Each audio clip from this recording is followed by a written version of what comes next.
Welcome to Ketobiography. I'm your host, Robin Dobbins. This week's episode continues our special series with guests who are featured in the Cholesterol Code documentary.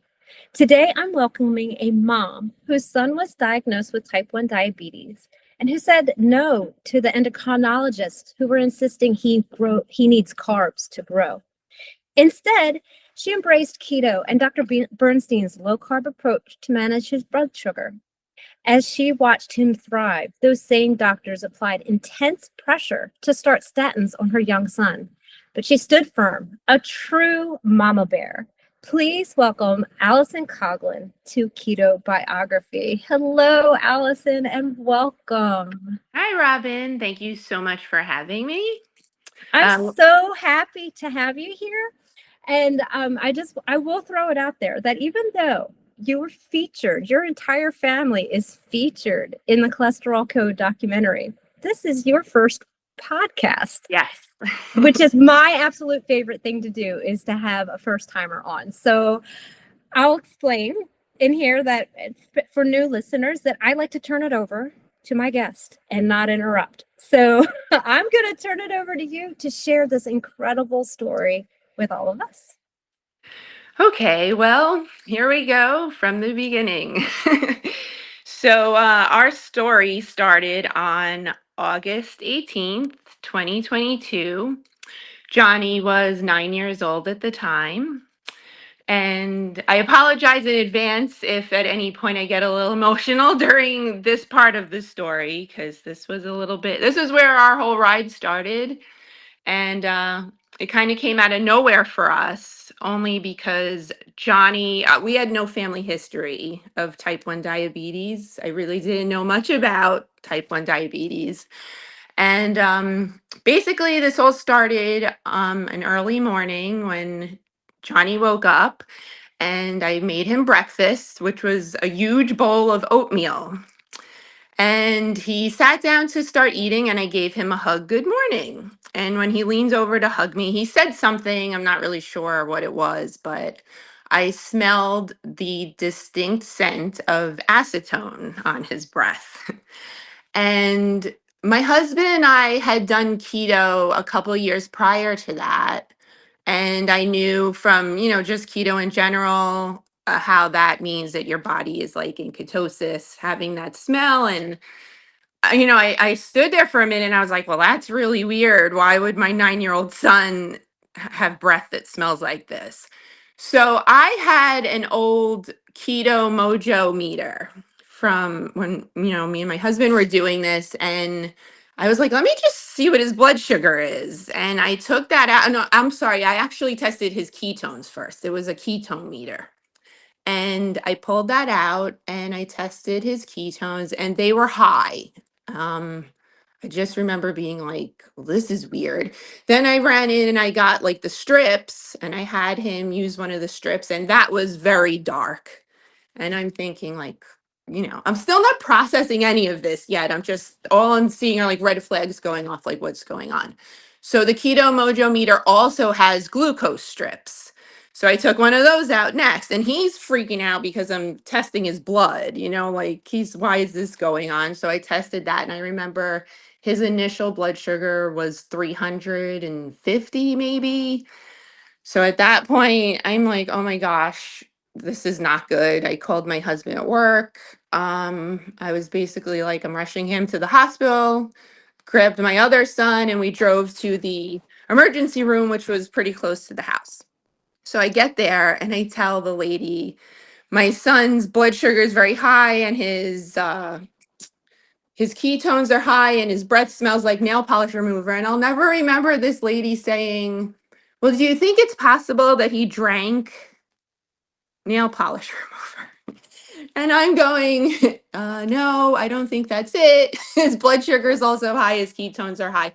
Like, at this point, I'm already kind of figuring out what's about to happen. And I remember them, when you go to the ER, you usually end up sitting there for quite some time, but they had rushed him back right away. And by then, when he had his next finger prick done by the hospital meter, it was a little over 500.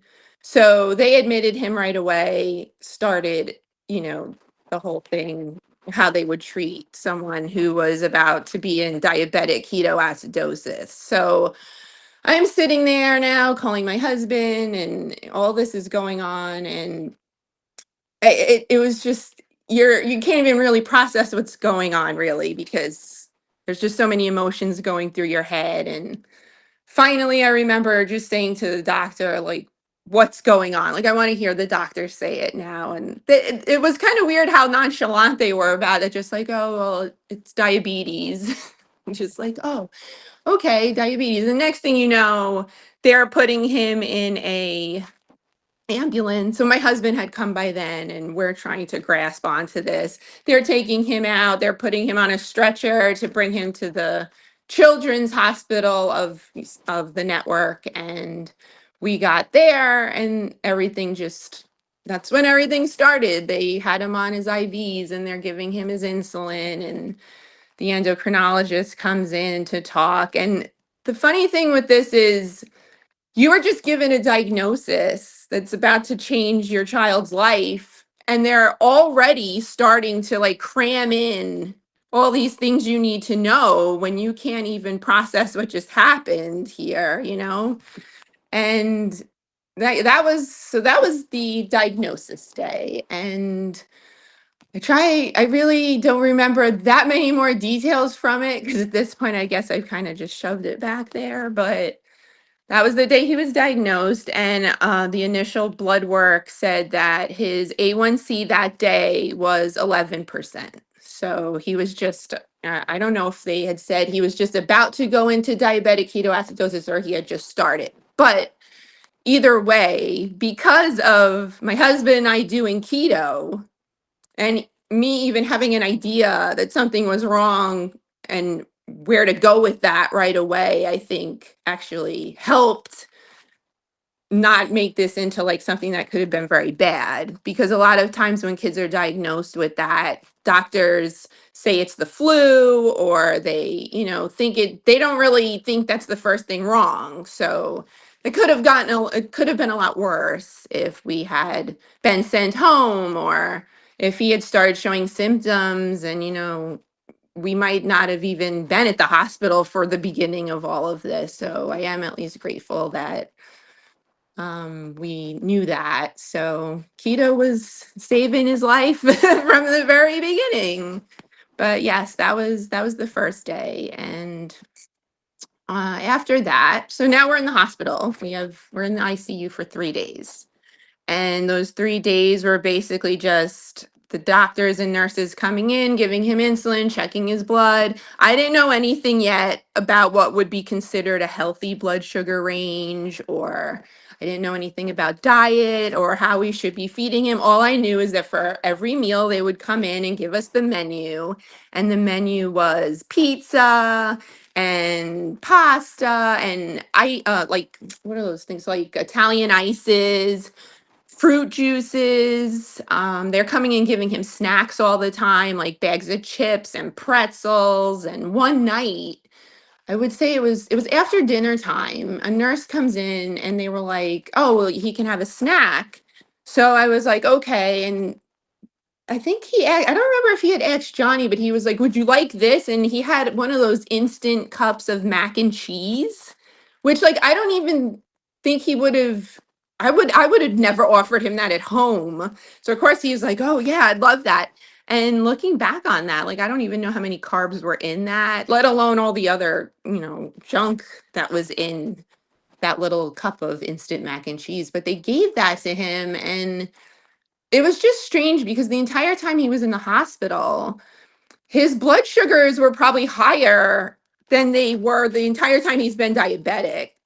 And I just, I look back on that and I think to myself, it's kind of crazy that there wasn't even an option while we were there to keep his blood sugars lower. But, it is what it is. And like I was saying earlier, we didn't really know much of anything about type 1. So we're really just taking all the advice, and they're teaching us how to carb count and how to dose appropriately. So now I'm one of those people, like I like to make charts and I like to keep everything in order. So in the hospital on the whiteboard, I'm making charts and I'm writing all of the carb counts down and then I'm trying to match it up with the insulin. And it was so overwhelming to try to learn all of that. And then at night, when he would be sleeping in his hospital bed, just letting all these emotions come over me where I'm just like, how is this going to be our lives now? Like how is he ever going to be normal again? And how is he going to be able to do all the things he did before? Because this is crazy. Like just keeping track and trying to perfectly calculate all of these carbs to the amount of insulin he needs. And so I actually didn't even want him to leave the hospital. Like the day it was time for him to leave and we're getting ready, he can't wait to get out of there. And I was trying to find excuses to like keep him there for another day just because I was so afraid to like bring him home and deal with this without the doctors behind me. And looking back on that now, I actually find that kind of comical. But just looking at how we ended up taking the approach that we did and the advice that we've gotten after the fact that, I really didn't need all that. But what did I know?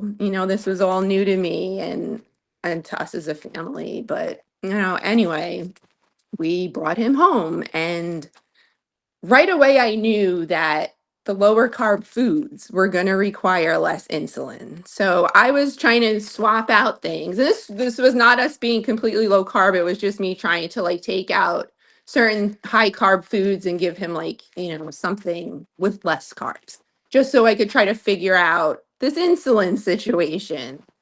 And my husband luckily found the type 1 grit group, and that's the low carb community on Facebook. One of the members reached out to him by messenger, and they got us over to that group, which is low carb diabetics and parents of diabetics. And they were just a real blessing to our family at that time. They taught us so much, and we learned all about Dr. Bernstein, and we bought his book and we started watching his YouTube videos, and we went low carb pretty much right after he was diagnosed. And it was funny because in the beginning, I struggled with that a little bit only because I was worried about just changing his diet because, he was a typical kid and I was like, "Oh my gosh, this is crazy. Like we're going to change his diet like this." But I knew it was the right thing to do. I knew that um you could just see so many stories of other people who were doing this and they were thriving, their kids were thriving, and all I wanted was for Johnny to thrive. So of course it wasn't, a question of are we going to do this? Of course we're going to do this. This is what he needs. And we all went low carb as a family and just got really involved with the Bernstein method and learning as much as we could from all the people that were following him. So our first visit with the endo, that's where that's when it started getting interesting. We take him to the endo and he gets his A1C check. So like I told you before, he was a 11% A1C when he was diagnosed. So his first A1C after going low carb was, I think, 5.4. So, and this is just in a matter of months. Now he has a non-diabetic A1C. So, yes, he's still a type 1 diabetic. He'll always be a type 1 diabetic, but his A1C is normal now. So, this wasn't even a question. This is exactly what we should be doing for our son. But of course, the endo was not on board with that. And she was like, well, he's a growing child. He needs carbs to grow. His brain needs carbs. And every visit, no matter his A1C just kept going down. Not, nothing crazy. It would go down a little bit every visit. And I'm sitting here so proud of myself. Like, look at me. I'm doing this right. And he's great. And everything is wonderful. And nope, we would never get a good job. Oh my gosh, this is like one of the best A1Cs we've ever seen from a child. Every single visit, it was, yeah, this A1C is good, but he needs more carbs. He needs more carbs. And, I'm just sitting there going, I don't think they're ever going to tell me that we're doing a good job here. So, all right, that's fine. I'm just going to keep coming to our appointments, getting our prescriptions, and after a while, I just kind of gave up hoping for a pat on the back, and we just kind of went on doing what we were doing. So everything was going fine until we got our first lipid panel done. So the lipid panel came about a year after he was diagnosed. That was on August 29th of 2023. So I just go in, get his lipid panel done, go about our day. So 2 days later at night, the results came in from LabCorp. I was sitting in bed, my husband was at work.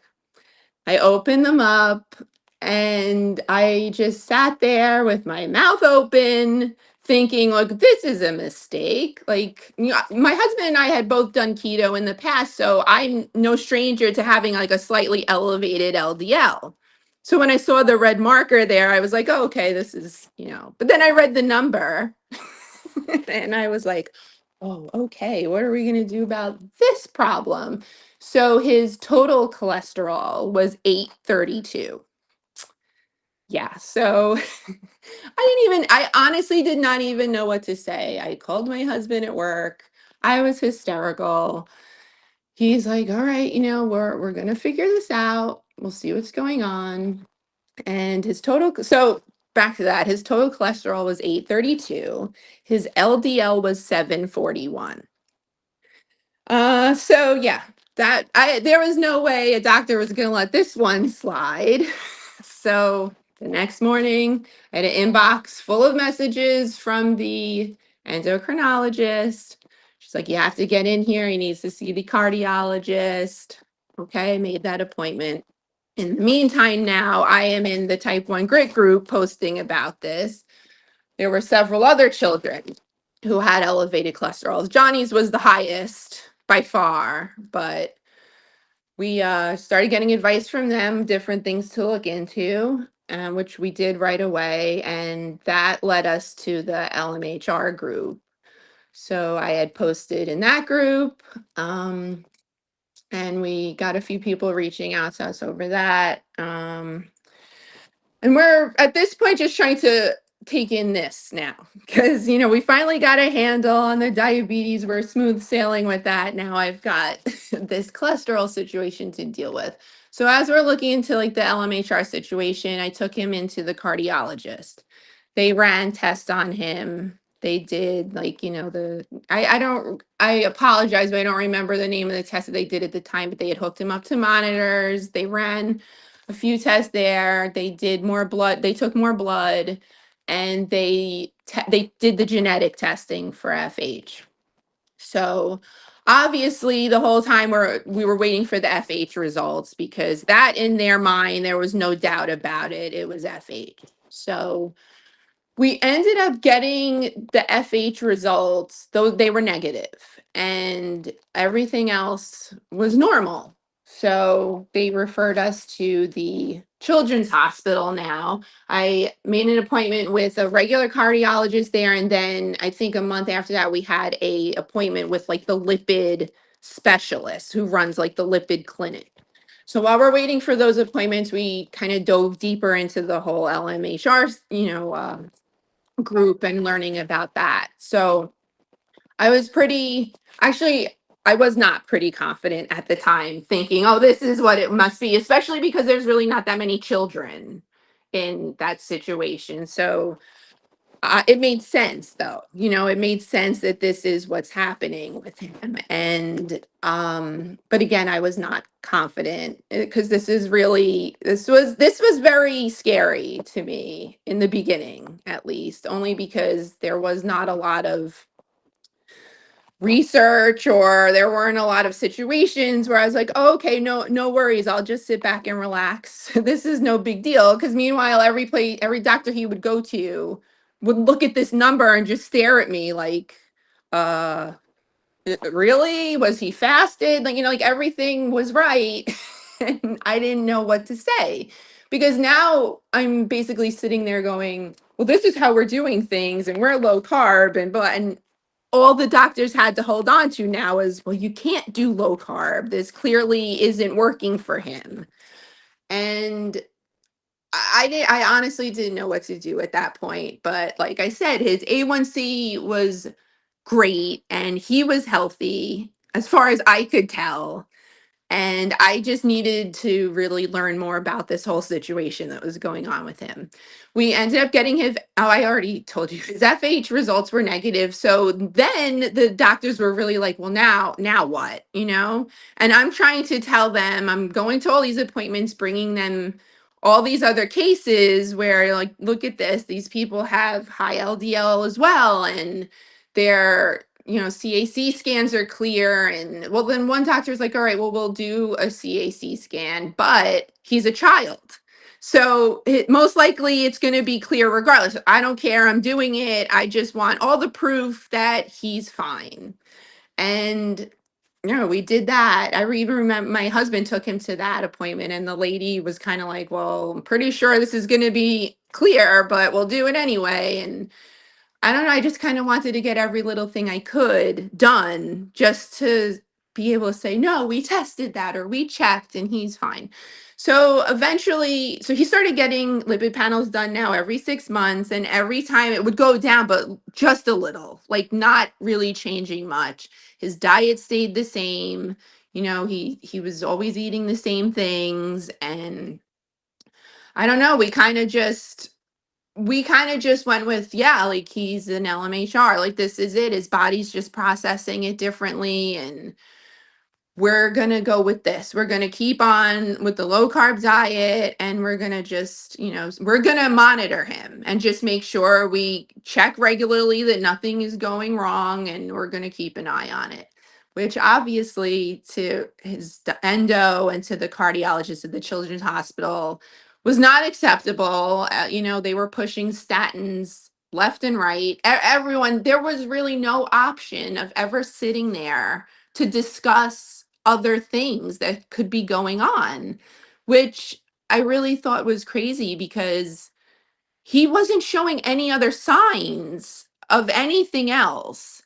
And I'm thinking, maybe I would go into when I went to the lipid specialist, I brought all this paperwork and I brought all these YouTube videos and, with links to everything, thinking I could open their eyes to maybe diving into something else or like researching this to maybe see that there's no reason why. I think he was 10, 11 years old at the time, to put a child whose body is literally growing and developing, to put him on a statin drug right now.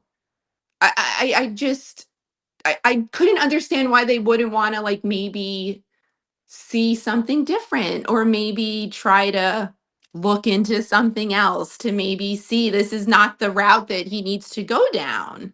And no one wanted to hear it. Nobody. No matter what I brought in, no matter what video or the latest, anything that was coming out, no one wanted to hear it. And I don't know. It took a lot for me to really just sit there and be like, it's fine. This is what we're doing. Because again, when you have a doctor telling you in the back of your head what you're doing is completely wrong and you're going to cause all this damage to your child, it was really hard. It was really hard for me to sit back and just like carry on with our lives and think that everything is dandy. But I did. And, we did it and we just kind of carried on. And then we were fortunate enough to make the documentary, and we spoke a lot about it, with Dave at the time. And we were comfortable at that point knowing that what we were doing was the right choice for him. And now he just got his last lipid panel done in December of 2025. And, as always, I would see the little email pop in from LabCorp and be like, oh, I don't want to open this. Like, you know, because I was so used to just seeing nothing was really changing. So even though I was okay with kind of carrying on with what we were doing, I still kind of knew I wasn't going to see any improvement. So I remember opening that email and just staring at my phone going, oh my gosh, this is crazy. So like I said, it was this past December, his total cholesterol is now 341.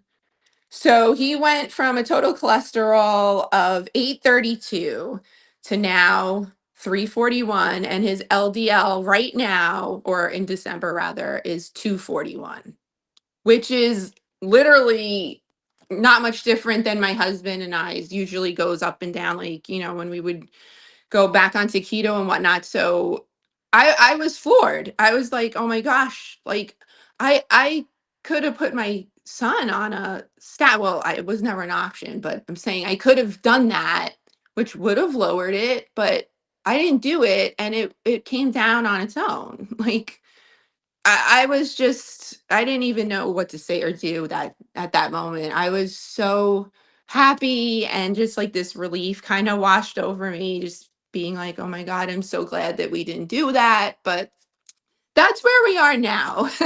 His he'll probably get another panel done. Well, with the Children's Hospital down here, I think our appointment is in July. So we'll have another panel done there. We'll see what happens.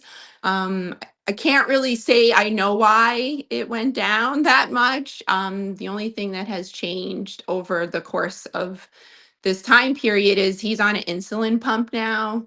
So the way he is getting his insulin at least is different. It's not, I don't know if that has anything to do with it, but his diet has not changed.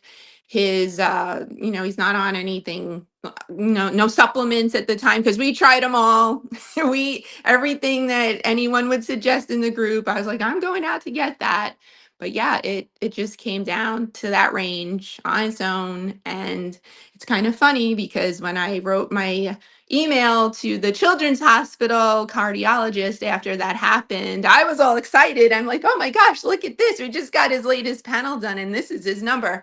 And she writes back, it's still too high. I still recommend putting him on a statin. And at that point, I closed the app and I was like, that's all I have to really say with that for now, or probably forever, because I'm really done with trying to convince anyone that I believe he's perfectly fine, and it's just his body sorting things out. And the most important thing is keeping his A1C in check and keeping his blood sugars in a non-diabetic range, and that is what we believe is truly the best thing for him. This has been, it's a lot. I mean, it's so much to take in. Just this,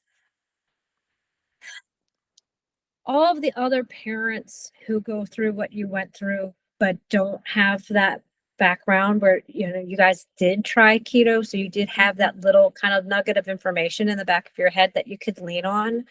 The process, I just can't even imagine it was hard enough as it was, right? Because you had some knowledge, but to go through that and not have that knowledge, and how many parents are going through that every single day.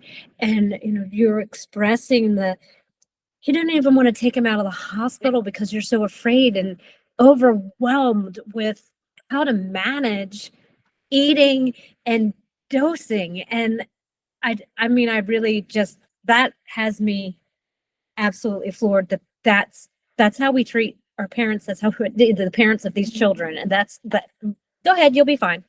This Yeah. is what you have to do. You'll be fine. And not really a consideration for any other options, which continues throughout this entire story. This continues. There's no consideration. And then I hate that it comes to a point where you kind of like throw up your hands and say, I'm kind of tired of trying to change the minds. But I think all of us that are in this kind of advocate space are like that. Like, we can't change one person, so we're going to go and kind of talk wider. So going into the film and doing that, like, let me speak to a wider audience, because I can't change one mind. So I totally understand that, but I do want to go back a little bit and clear some things up before asking you some other questions. You talked about Dr. Bernstein and his book. What's the title of the book? The Diabetes Solution. It's Yes. basically the best book I've ever purchased, and it's just a wonderful gift. It's a wonderful gift to the diabetic community. It absolutely is, and I wanted to make sure it got its airtime, and I'm definitely going to add it into the show notes. So anyone in this situation, get this book and follow it, because it's proven to work. Yes. Whether it's widely known or not, and it should be. It should be widely known, but it's not. And so get this book. And then I also want to clear up what is FH, and I'm going to make you say it. Oh, no. It's really funny you say that, because before this started, I said it out loud. It's a hard one. FH is familial hypercholesterolemia. Yeah, that's about how I say it too. Real slow. I have to say it slowly, because if I try, it'll be all over the place. Yeah, but very good, and it should be to anyone who finds out that this number is super high. I even did it, and I was in my 40s. It's to check and make sure that you're not falling into that category, because that's a whole other can of worms. But then once you find out that number, just like what you explained, is you find out, okay, he's not, he doesn't have this genetic thing. So what's next? And that's where this work that Dave and the team are doing is so important, because there's this subset of people and there are no answers. I feel that pain with you in my personal story. There's no answers for us, and we just want something to hold on to. And now there are some things that we can share, and the doctors still don't listen. They don't want to hear it, and it's just absolutely frustrating. So now that you can speak to that if you want. I've cleared that up, but I have some other questions as well. But if you want to speak to that, the big question I want to ask is, what's Johnny doing now?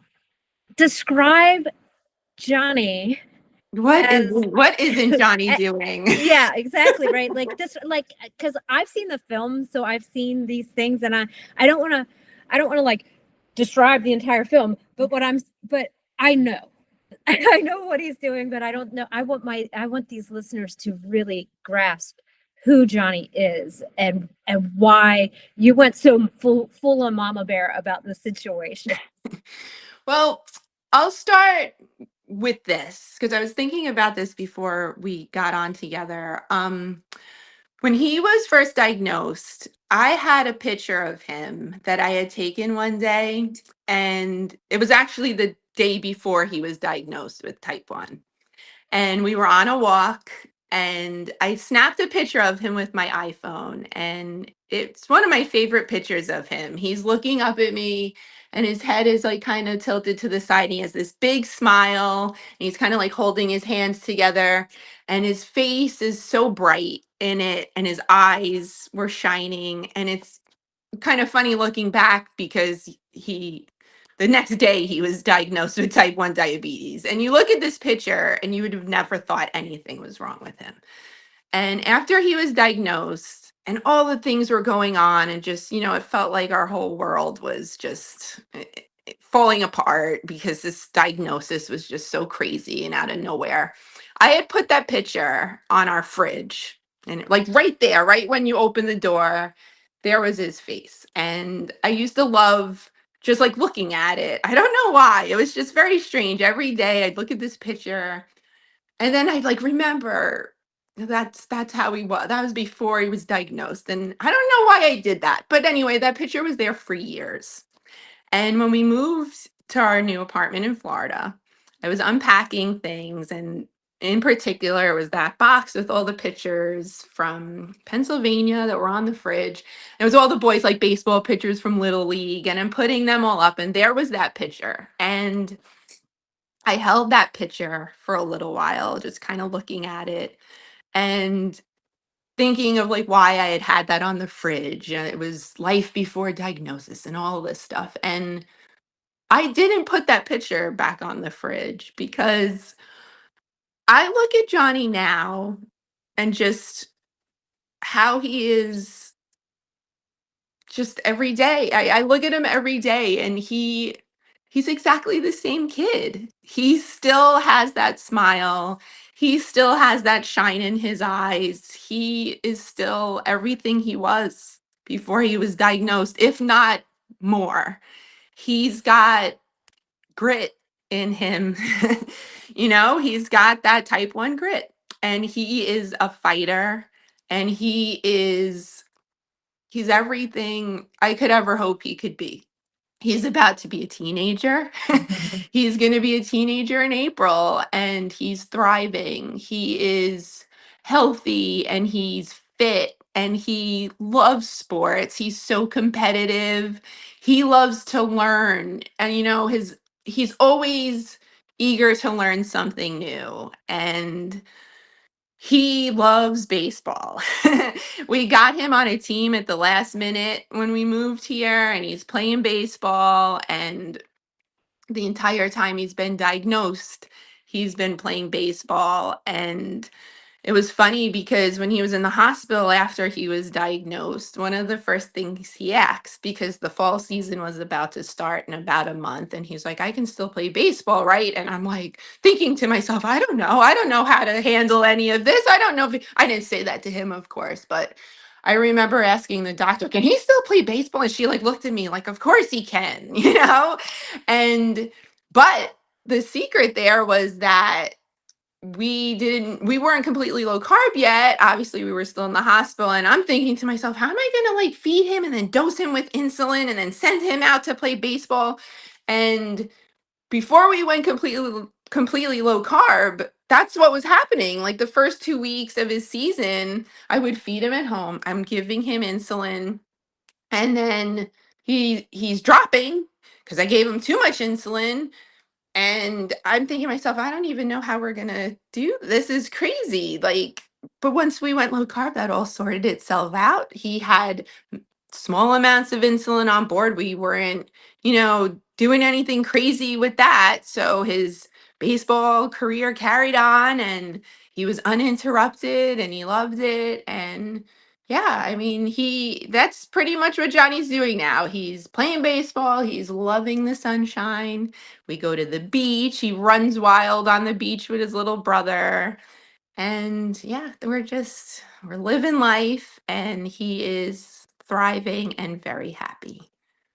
Yeah, I'm hearing how difficult it would have been to manage had you not implemented the ketogenic diet. Mhm. But then I'm also hearing that he doesn't have any limitations. And I think I think, that's what I hear a lot is that it's very limiting because you have to manage all of these things and he's free to still be himself. And before earlier you were like, I don't know how I can implement this because I'm going to make this big change in this child. Mhm. Did he ever balk at it? And I mean, and also that like your family does it. So he has an older brother, right? A younger brother. A younger brother. So Mhm. did the younger brother balk at it? How difficult has it been? And maybe in the beginning, and then how is it now? So in the beginning, like I said, my husband and I had done keto. So I had an idea of what it was, like what to do, what to eat. But I wanted it to come across as like not interrupting anything, not changing anything. I didn't want him to turn his nose at it, and I didn't want him to be angry that he couldn't eat what other kids were eating. So I just dove headfirst into learning as much as I could. I'd love to give a little shout out to my personal heroes, Maria Emmerich and Carolyn Ketchum, who are just lifesavers. I own all of their books. I chat with Maria regularly on Instagram. They both helped so much in the beginning when we started this. Just being able to have, like, if he had a favorite meal, they had a way I could make it low carb. And it was so the change was so minimal to him because not much was changing. I was just making it differently. I was adding different ingredients and I involved him in a lot of it. Like I let him help me in the kitchen, I let him pick what he would want for dinner, or if he saw something on Instagram that looked, because I would follow all the keto accounts. So if he scrolled on Instagram, he would see keto meals. And if he would come up to me and be like, "Oh, I want to try this." I'm like, "We're going to the store and we're going to try it." And, my whole pantry is every different kind of, alternative for just the same things that you were doing. You were just buying you were getting an alternative for it. And I learned how to make pretty much anything he loved. Like we even went as far as making keto sushi, which I really hope he doesn't ask for that again because that was kind of hard. But we did it and we plated it and made it look like, we got it at a restaurant, and he loved it. And I think involving him in it and letting him kind of, you know, lead and tell me what he wanted, that made it easier. And actually, like they're both great with it. They're both great with it now. My Johnny at least he'll see something and be like, "I want to try that." And I'm like, "All right, we'll try that." And it's funny because he saw, I want to say it's Dr. Baker, I think, who eats his steak on like the cutting board. Yes. And he comes up to me, Johnny comes up to me one day and he's like, "I want to make dinner on the cutting board tonight." And he's got his steak and he slices it up. He's got his little salt. And then he's got a little avocado on the side with some scrambled eggs in it. And he's holding the cutting board, walking across to the table. And I'm like laughing to myself, thinking, this is so funny to see a 12-year-old, coming out of the kitchen with an entire cutting board of food. And he's going to go sit over there and eat it by himself. And he's going to have a great time doing it. But yeah, he takes a lot of what he sees other people doing. And, he sees them working out and he sees them keeping their bodies fit. And he loves that. Like he's all about, his health. And I love that he takes that amongst himself to really just follow what other people are doing. And it's a great community to be a part of. And I have actually said in the past that I truly believe the low carb community as a whole and all the people that I've spoken to and that have helped us along the way, they are, if you're willing to learn or you're asking questions, they are not going to let you fail. Like there's always going to be someone there that's going to answer your questions or give you advice. And like I don't think I've ever been more grateful for like a group of people in my life. Like they've really just helped our family so much. You touch on some extremely good points here, is that community is so important, especially in Mhm. this space where you might feel different. And there's a that you're it's not something you're doing alone. It might, some people do feel very isolated, but there's this huge community of people out here who are doing it and are so willing to help. Their eyes have been opened to this new thing. They can't unsee what they've seen, and they want to help everyone they possibly can. Yeah. They won't let you fail. I love Mhm. that. This Yeah. other piece where you involved your whole family in the process. You let the boys pick out what they want to eat. What an amazing tip. I see it all the time. I want to get my children to do this as well. How do I do it? It seems so hard. The simple step of just including them. They're little humans, right? We don't have to Mhm. treat them that much differently. Yeah. They can choose. And it sounds like that was like the key piece to making it work for the entire family. Yeah. Yep. So I want to ask this question. I mean, I think we'll end up talking way too long, so you have to stop me. But you've recently moved. You talked about the struggle of kind of convincing the doctors where you used to live. Have you been able to find some doctors who are more willing and open to the discussion in your new place, or haven't you had time to seek that out? So we did get him in with an endo for the time being. He didn't push back with the low carb diet, and I kind of just left it at that. I'm at the point now where I am confident in what we're doing. I'm confident that he's healthy. I'm confident in my ability to manage his type 1. So at this point, I am there for his checkups. I'm there to make sure he's growing properly. I am there for my prescription refills. And yeah, the doctor that we're seeing now is, he knows he's low carb. He knows of Dr. Bernstein. He didn't push back any of it. And I kind of just left it at that. I really feel like I have pushed enough. I'm done trying to convince people that what I'm doing for him is right. So yeah, I mean, we're pretty much settled with that. Like I said, we'll get his lipid panel done again in July, and I'm confident in that. Hopefully we'll see it go down a little more, but if not, I'm fine with where it is. And we're settled as far as that goes. Just not having a doctor push back on it is nice. We kind of just looked at everything, and he was like, okay, he's very good numbers, and his Dexcom, he gets his readings or whatever. He's like, these look great. And that's it. I'm not looking for a pat on the back anymore. I don't need a doctor to tell me that he's doing great. Like, I can see it with my own eyes. And I think as time goes on, it's only making me feel more confident in, his management, and that everything is going to be fine. You've gone from fear and to empowerment in just a matter of 2 years. Yeah. Is that 2-3 years now? I mean, that's an amazing transformation for yourself personally, and that it doesn't seem like it affected Johnny's day to day all that much. After the initial crisis was over, it seems like it didn't affect his day to day. He can go be the kid that he was always supposed to be, and that's absolutely amazing.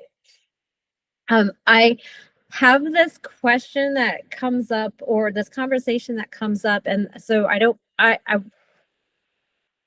you can decline to answer if you want to, but it's not, I don't know. But I have spoken with others who are type 1 diabetics, and they've been having increased issues like getting the medications that they need. And I was wondering if that's affected you. I guess it's in relation to the number of type 2 diabetics who are. Well, there's been insulin situations. Yeah. So Yeah. I was wondering if that had affected you guys as well. So Johnny was on, I don't know if you've seen anything about this online, but Johnny was on a long-lasting insulin. There's two types of insulins for type 1s. There's the basal, which is the long-lasting insulin, and then there's fast-acting. So he was on a basal insulin called Levemir. And Levemir is going through something right now. Well, Levemir is discontinued. They're not even going through it anymore. They stopped producing Levemir. So that was actually the long-lasting insulin he was on. But like I said earlier, we switched him to a pump now.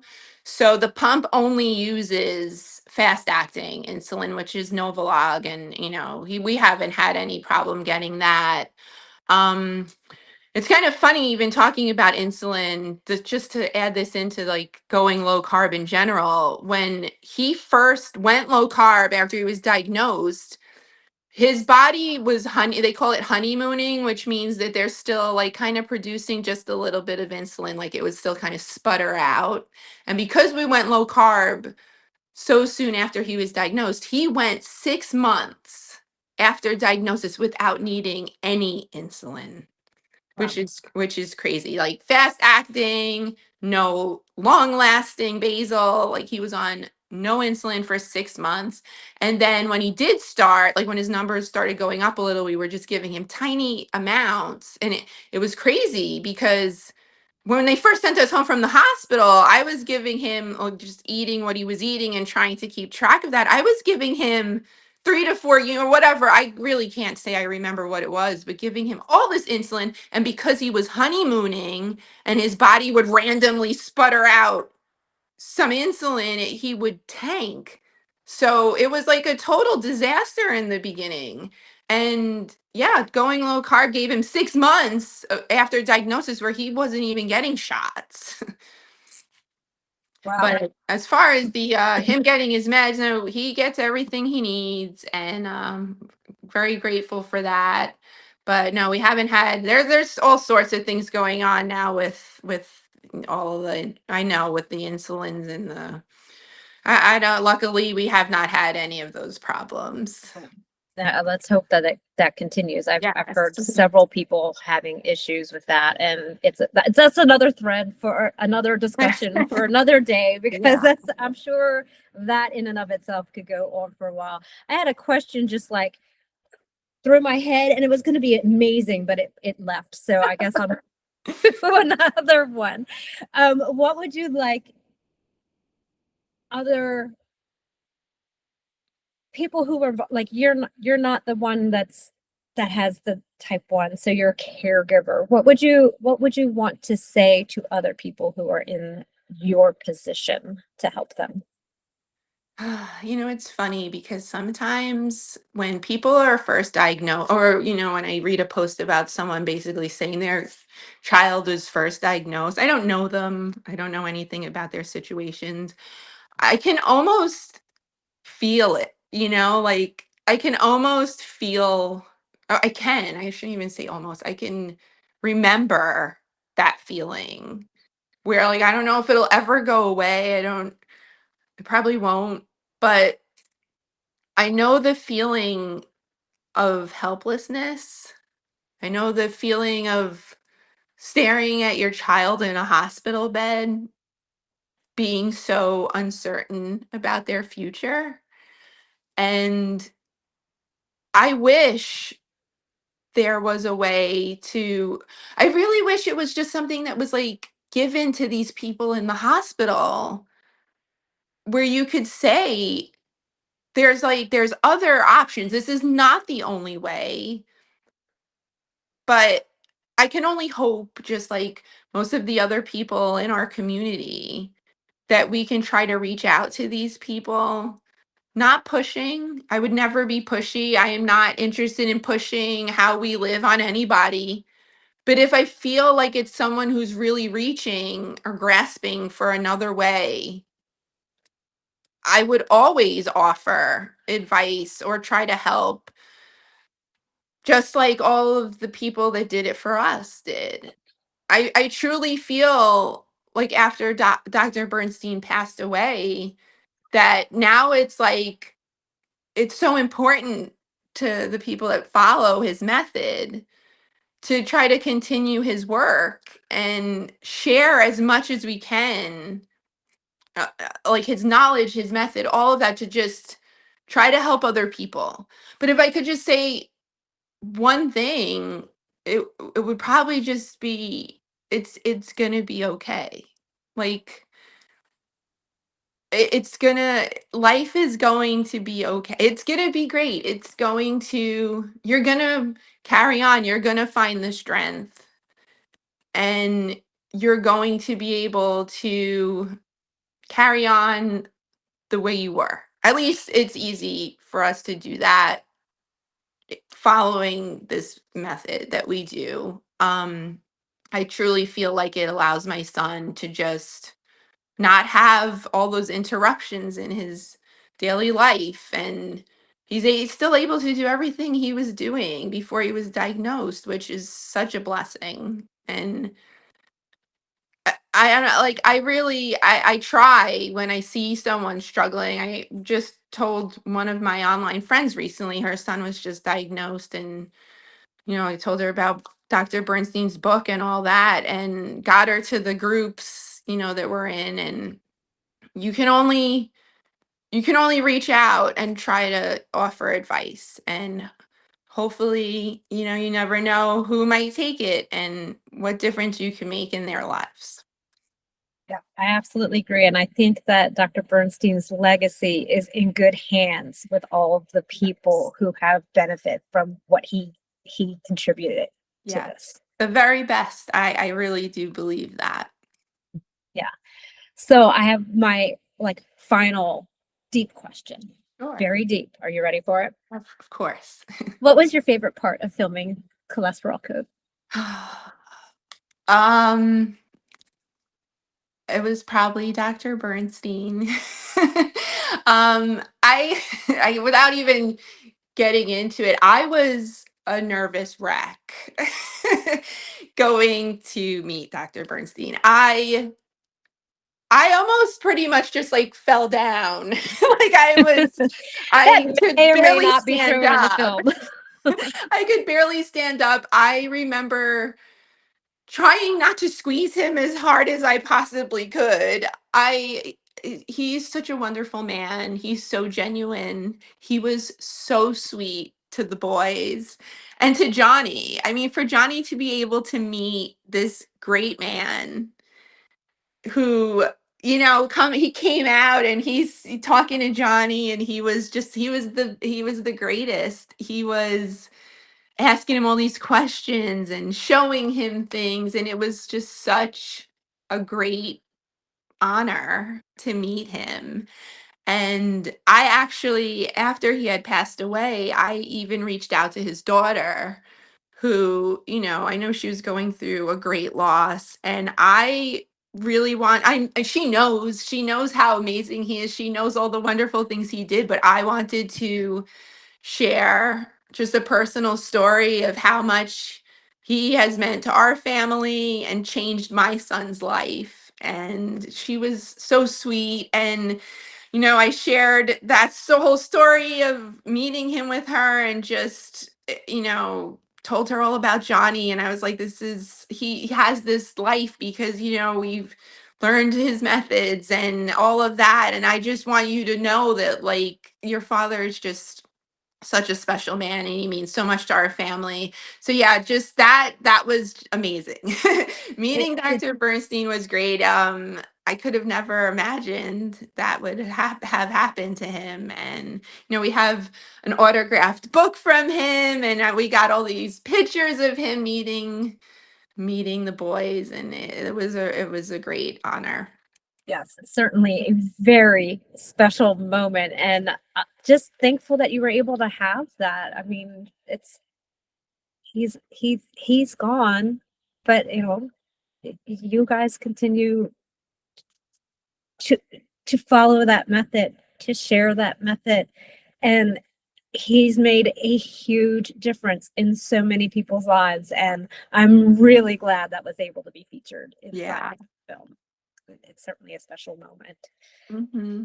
I think that I could keep going for quite some time, but we've hit the hour, and I know the boys are waiting for some Yeah. school. Yeah. They Well, they can't. probably rather eat lunch before anything. It's always food before school. Yeah, well, they're young, growing boys, and That's I can see that. And you're clearly making delicious foods for them. So thank you. there's no complaining from them. That's a good thing. My kiddos complain all the time, so Oh, and no, they're older, so they love their food, that's for sure. I appreciate you so much, Allison. That you came on and shared all of that. I definitely want to reiterate that it goes deeper. That your family is followed in the Cholesterol Code documentary. That it's screening in the U.S. all over the place, and go watch it. It's such a great film. It's not science. I mean, there's science. And I Yeah. think that's what I'm really trying to get out there. Like, there's science all in it, and you're gonna learn some stuff, but you're gonna see this application with real people and how much it affects the people. Yeah. Yeah. So before I let you go, where can people find you? So we're just on Instagram. We have an account. It's at Johnny's underscore low carb life. And it's basically just, sharing his meals. And I kind of just made that account as just a way for anyone who's looking to start, especially with children, for a way to share ideas and, share recipes when I can and if I'm getting them from other people. And it's pretty much just there for people who just want to see how it's working out for someone else. And that's it. Johnny goes on sometimes and he scrolls and he looks for his meals that I gotta make him in the kitchen, and that's why we made it. And I also wanted to kind of have a log of all the foods I was making him, so when the doctors were telling me he wasn't eating good, I could be like, "Well, that's not true." Yeah, look at these Yeah, pictures. Just I'm look like, right it's just a here. little log of everything. Well, But if you haven't included in that this concept of involving the children in the decision-making process, if you haven't done that, please do. If you have done it, awesome. I just think that's such a great tip, and I'm really glad that you shared that. Well, and I also want to thank you so much for letting me share our story. It was awesome getting to chat, and we're very grateful for this. Thank you.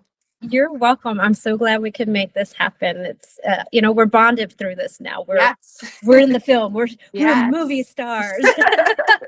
I keep joking. It's like I have to get my IMDb set up. That's funny.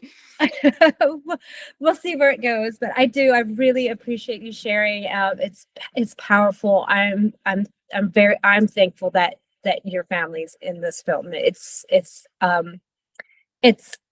a powerful moment, and to understand that there's children involved here too, that Mhm. the doctors want to give children statins. They're developing what can happen with that. Like, we don't know the answers. Like, these are things that are coming to light, and I'm glad that you were willing to share that with everyone in Yes, such of a course. big way. Yeah. So on behalf of Alison Coughlin and myself, Robin Dobbins, thank you for hearing our keto biography.